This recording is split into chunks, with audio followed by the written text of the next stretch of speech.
देशमा रोजगारीको अवसर पातलो छ। हातमा गरुङ्गा डिग्री बोक्नेका लागि त अवसर छैन भने अरूका हकमा के होला, सजिलै अनुमान लगाउन सक्छौँ। वैदेशिक रोजगारीका लागि 43 लाखभन्दा बढी युवा वैदेशिक भूमिमा कठिन श्रम गरिरहेका छन्।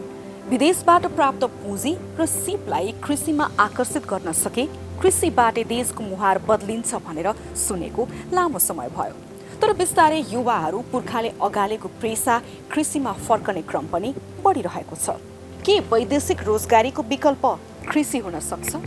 आजको कार्यक्रममा यस्तै सफलता, उत्साह, सम्भावना र आशाका कथा।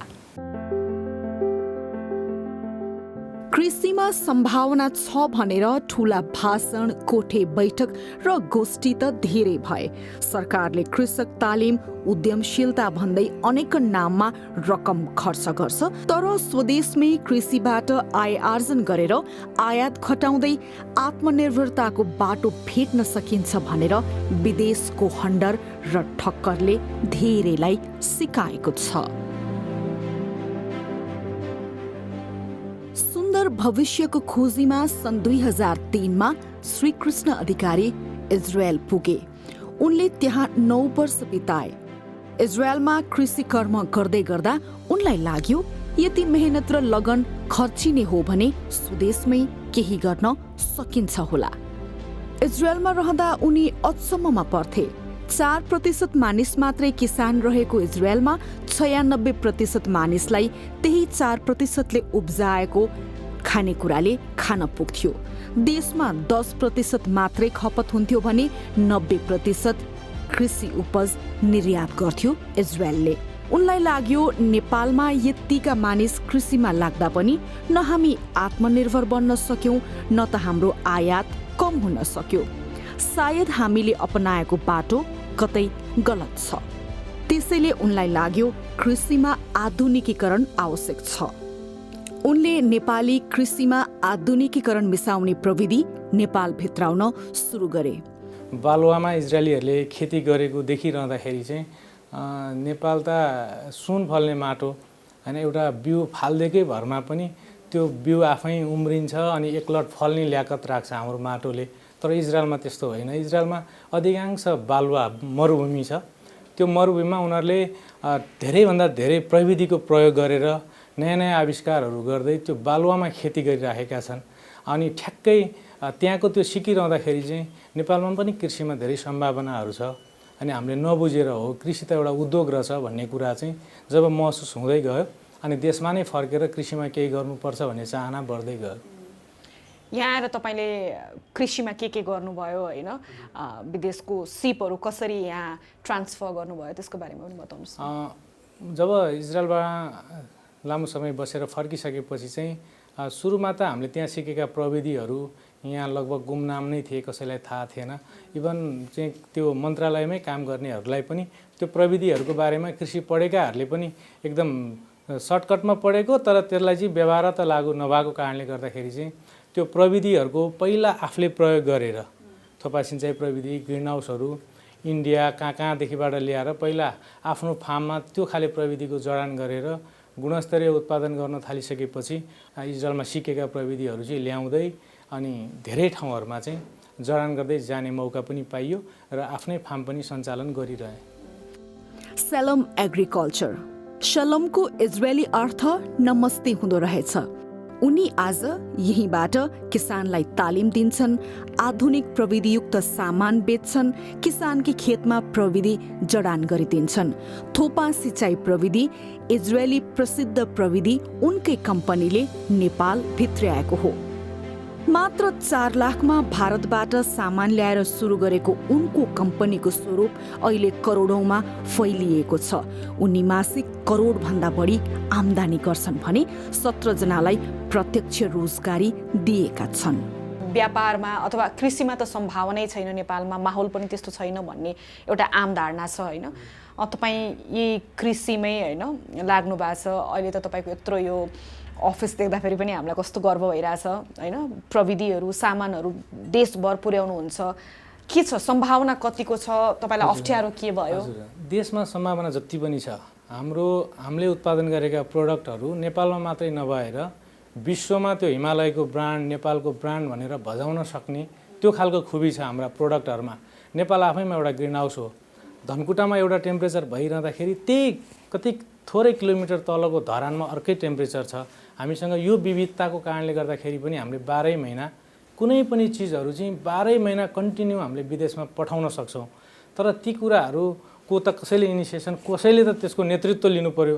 त्यो एउटा व्यक्ति, हामी जस्तो एउटा साधारण फार्मर अथवा साधारण व्यक्तिले त्यो खालको काम गर्न नसक्ने र सरकारले त्यतातिर चाहिँ खासै ध्यान दिन नसकेको कारणले गर्दाखेरि पनि चाहिँ हामी यो खालका हाम्रा उत्पादनहरूलाई चाहिँ एकदमै बजारीकरण गर्न सकिरहेका छैनौँ। हामीले पठाउन सक्ने चाइना छ, इन्डिया छ, दुबई, कतारहरू छन्। डेली कति फ्लाइटहरू चाहिँ खाली चाहिँ कन्टेनर गइरहेका छन् हैन। त्यो सम्भावना जति पनि छ नेपालमा। तर अब बिस्तारै त माहौल बन्दैछ। तर हिजोको दिन हेरिरहँदाखेरि चाहिँ ठ्याक्कै नै केही सम्भावना भएर पनि गर्न नसकिरहेको जस्तो चाहिँ परिराखेको थियो। अहिले नि यो खेती किसानीमा लाग्नको लागि हामीले सम्भावना त धेरै छौँ भन्छौँ, तर हामी सबै आयात गर्छौँ हैन। के हो मुख्य समस्या भनेको चाहिँ? अहिलेको समस्या भनेको चाहिँ तपाईको अब यो नीतिगत नै अलिकति समस्याहरू छ। कृषि नीति चाहिँ भने जस्तो छ लेखाइमा, कृषक मैत्री नीति चाहिँ अझै पनि त्यो बनिसकेको अवस्था छैन।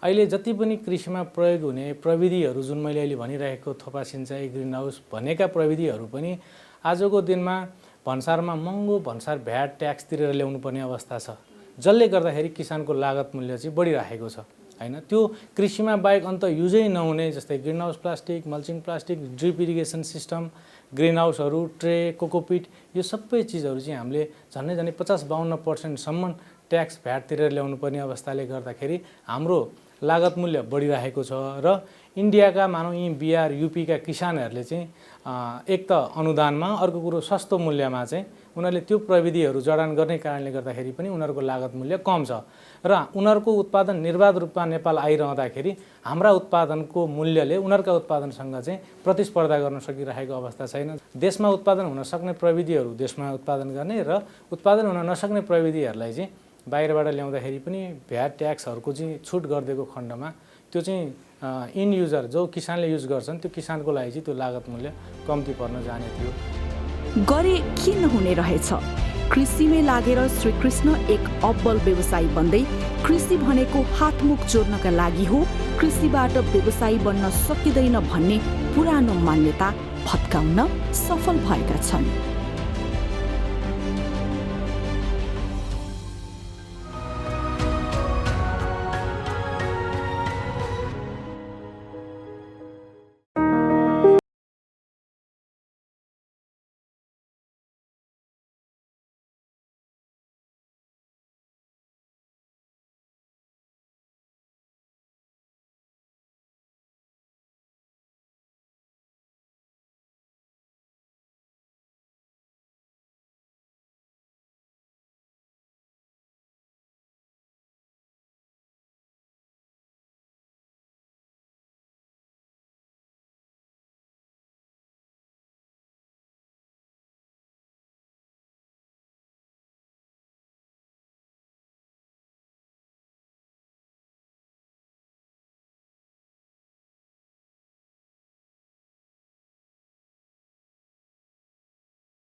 हजुर म्याम, यो अब पुष्प खेती गरेको मैले विदेशबाट फर्केपछि झन्डै 5 वर्ष जति भयो।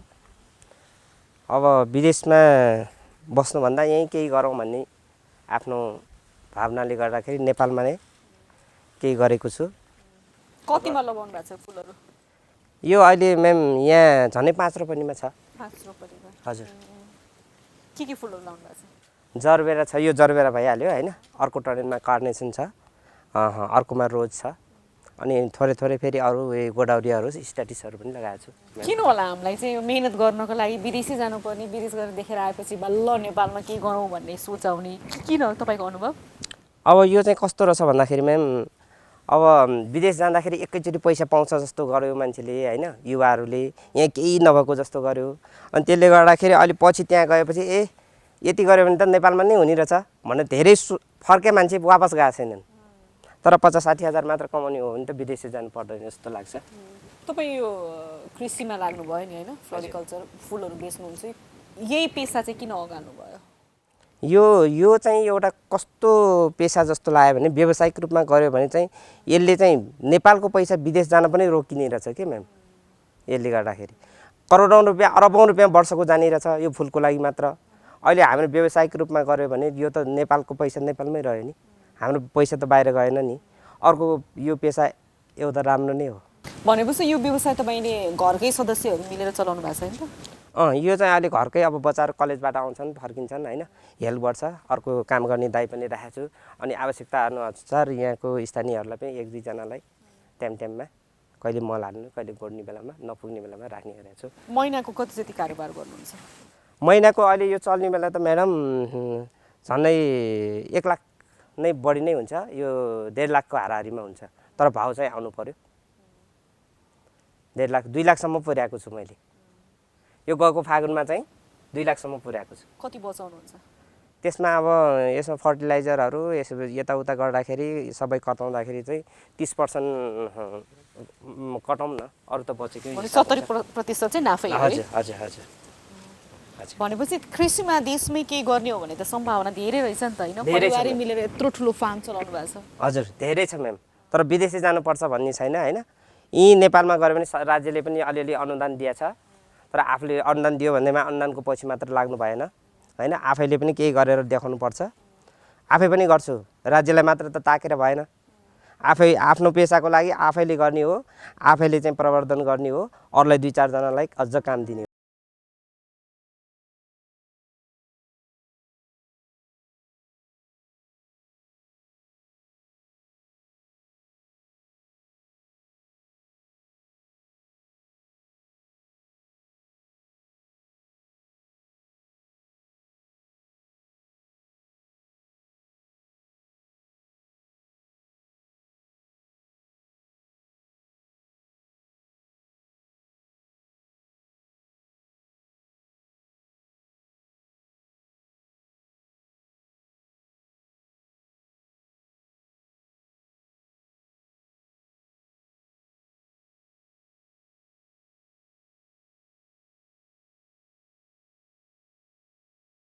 समयको महत्त्व सिकायो, काम सानो ठुलो हुँदैन भनेर बुझ्न सिकायो।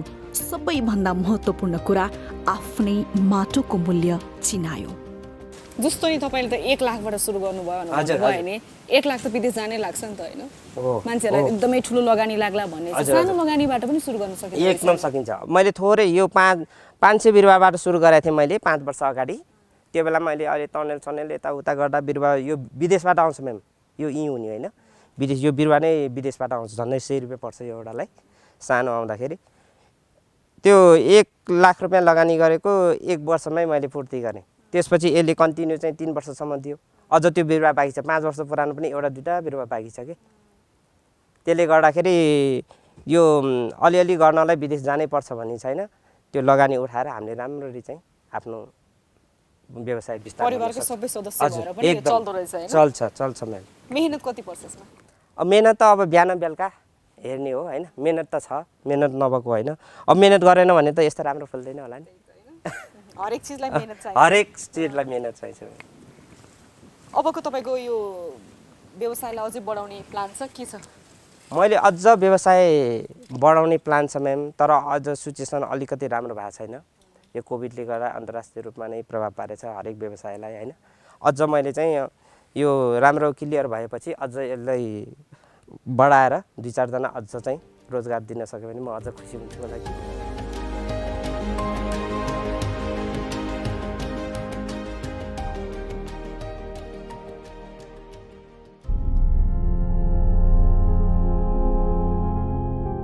सात वर्ष दुबईमा हेल्परको रूपमा समय काटेकी शर्मिलालाई पैसा भए पनि त्यसले सन्तुष्टि कहिले दिएन।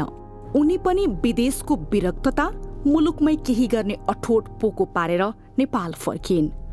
उनको अठोट र ऊर्जालाई यहाँ सम्भावनाका गुच्छाले स्वागत गर्यो। तर पनि उनलाई सधैँ खड्किने विषय हो कृषिलाई समाजले अझै पनि सम्मानजनक पेसाका रूपमा लिँदैन। केही गर्न नसकेर पढ्न नसकेर मात्रै कृषि पेसामा आउँछन् भन्ने मान्यता अझै पनि समाजमा व्याप्त छ। नेपाल आएर कृषिमा नै लाग्ने विचार चाहिँ कसरी आयो? कृषि उत्पादन भनेको चाहिँ अलिकता बाँझो जमिनलाई पनि कृषियोग्य गर्न सकियो र बेरोजगार रहेका जति हाम्रो दाजुभाइ दिदीबहिनी हुनुहुन्छ उहाँलाई चाहिँ रोजगारमा दिन सकिन्छ भन्ने हिसाबले र दैनिक हामीलाई चाहिने आवश्यकता सामान भएको हिसाबले नै कृषिमा लागेको हामी चाहिँ। छरो पनि सुरु गऱ्यौँ। छरो पनि सुरु गर्दाखेरि सुरुमा त्यति लगानी पनि लागेन। 6 लाखबाट सुरु गऱ्यौँ होइन।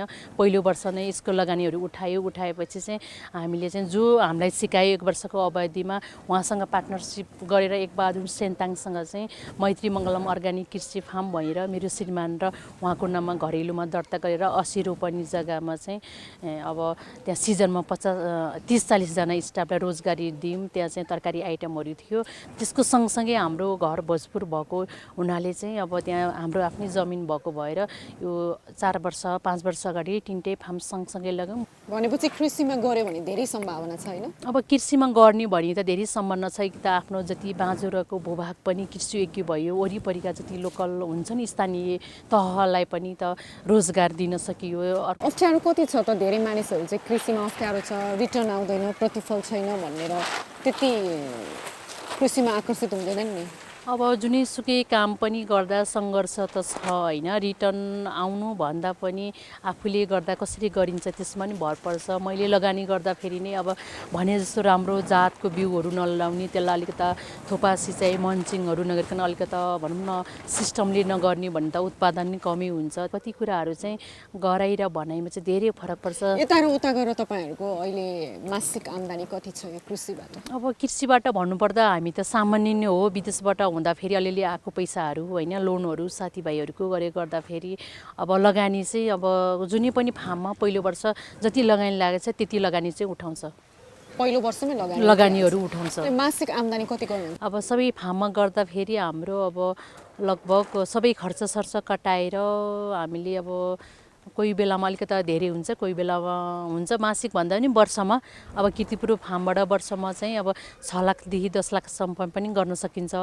अब अर्को त्यो जुन पार्टनरसिपको फार्म थियो त्यसमा नि अब खर्चहरू कटाएर त्यसमा चाहिँ अलिकता ठुलो स्केलमा भएको हिसाबले हामीले आफूले सोचे भन्दा अब अलिकता धेरै भनौँ कि थोरै भनौँ त्यसमा चाहिँ लगभग 1.5 लाख जति महिनाको एभरेज हिसाब गर्दाखेरि त्यसरी गरिन्थ्यो। भोजपुरको फार्म चाहिँ हामीले अब लगानी गरिरहेछौँ। त्यहाँ टिमुरको बिरुवाहरू पनि लगाइरहेछौँ। अब त्यहाँ पनि लगानी बढ्दो छ। 3-4 लाख त सजिलै मासिक आम्दानी लगभग हिसाब गर्दाखेरि अब अलिकता विशेष विज्ञ त्यसपछि बजार अलिकता व्यवस्थापन भयो भने गर्न सकिन्छ। अनि अप्ठ्यारो चाहिँ के हो कृषिमा? हाम्रो काम गर्ने स्टाफहरू जो हुनुहुन्छ उहाँलाई कृषि सम्बन्धी त्यति तालिमको अनुभव छैन र फेरि हाम्रो नेपालमा अब कृषि प्रधान देश हो। हामी अलि कृषि उद्यमी भइरहेको छौँ तर किसानलाई र कृषि त्यो काम गर्नेलाई हेर्ने नजर चाहिँ अलिकति चेन्ज हुनुपर्छ। हाम्रोमा के छ भने किसान भनेको धुलो मैलो फोहोरी हुने हो। अलिकति कुनै केही नसकेर गर्ने पढे लेखेको मान्छेले गर्न हुँदैन। दृष्टिकोण चाहिँ अलिक चेन्ज हुनु पर्यो। यस्तो समस्याहरू चाहिँ भइरहेछ। अलिकति हामीले पनि चेन्ज गर्दै जानु पर्दा भने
Presentation.